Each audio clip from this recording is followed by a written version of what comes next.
Terima kasih Tuan Yang Di-Pertua. Bismillahirrahmanirrahim. Assalamualaikum warahmatullahi wabarakatuh dan salam sejahtera. Terima kasih Tuan Yang Di-Pertua kerana di atas peluang berbahas ini.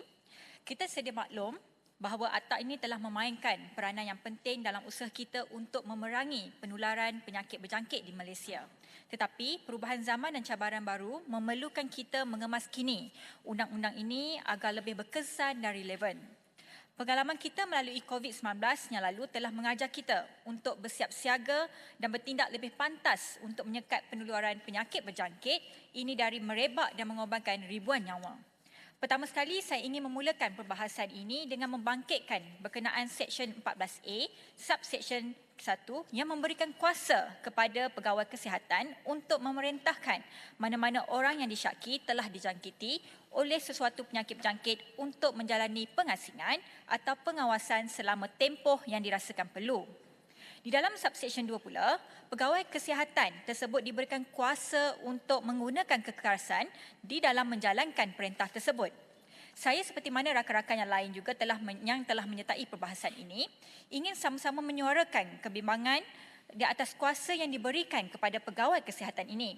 Saya faham pada kita menghadapi situasi penularan penyakit berjangkit yang berbahaya, kadang-kadang memerlukan penguatkuasaan yang ketat untuk memastikan kepatuhan.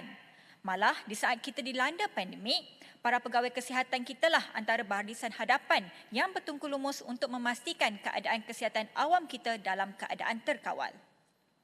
Namun begitu, saya mengesyorkan agar ada garis panduan yang jelas terhadap bagaimana kuasa ini dapat dijalankan. Kita tidak mahu berlaku insiden kekerasan yang tidak sewajarnya dilakukan walau atas nama kesihatan awam.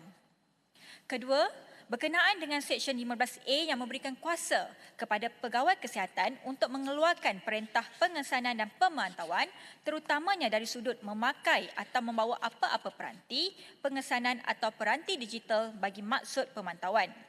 Saya mendukung apa-apa penggunaan teknologi untuk membuat pengawasan terhadap mereka yang dijangkiti agar penyakit dapat dikawal dengan lebih berkesan.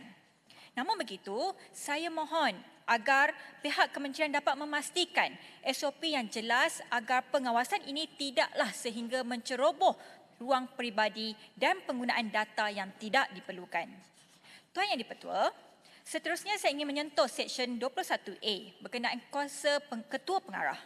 Sekali lagi saya menghormati dan mendukung semangat sepenuhnya peranan Ketua Pengarah dalam mengendalikan apa-apa krisis penyakit berjangkit ini.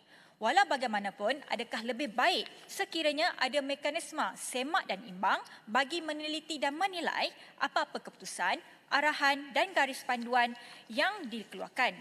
Seharusnya, apa-apa keputusan dapat dibincang dan mendapat persetujuan Menteri Kesihatan agar tanggungjawab ini dapat dipikul bersama setelah mengambil kira sudut pandangan kesihatan dan keutamaan kepada rakyat.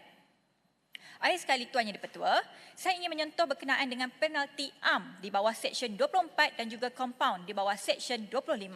Saya percaya kita perlu mencari keseimbangan di antara mendidik dan menghukum.